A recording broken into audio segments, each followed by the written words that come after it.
মোহাম্মদ সালাউদ্দিনের ডাকে ছুটে যাচ্ছেন মোহাম্মদ আশরাফুল। দুজনেই মূলত দলের ব্যাটিং নিয়ে কাজ করেন। সালাউদ্দিন সিনিয়র অ্যাসিস্ট্যান্ট কোচ হলেও ব্যাটিং এর দেখভালটাই তার করতে হয়েছে বেশি। এখন আশরাফুল আসায় দায়িত্ব ভাগাভাগি হয়েছে, তবে দুজন কাজ করছেন একসাথে মিলে মিশে, যে ছবিটা হয়তো প্রত্যাশিত ছিল না, যদিও দেখা যাচ্ছে তেমনটাই।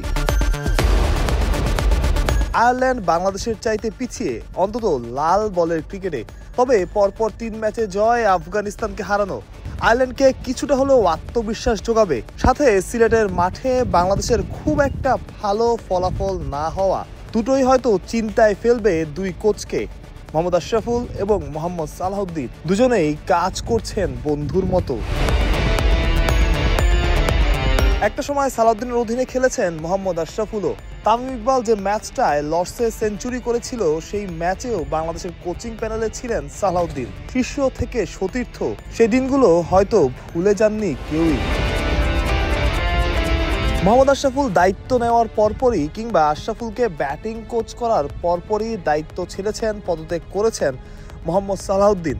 তখন থেকেই কথা শুরু হয়েছিল আশরাফুলকে নিয়োগ দেওয়াতে কি সালাউদ্দিনের মন খারাপ, কিংবা এই কারণেই কি তিনি দায়িত্ব ছেড়েছেন। তবে মাঠে বিপরীত চিত্রটাই দেখা গেল 3 দিনের প্র্যাকটিস সেশনে, যেখানে সালাউদ্দিন আশরাফুল একসাথে মিলে মিশে কাজ করছেন, যেটা বাংলাদেশ ক্রিকেটের জন্য পজিটিভ দিকই বোধ হয়। ভবিষ্যতে একসাথে কাজ করতে হলেও কোনো সমস্যা হবে না, তেমনটাই বোঝা যাচ্ছে। প্রত্যয়, বিডি ক্রিক টাইম।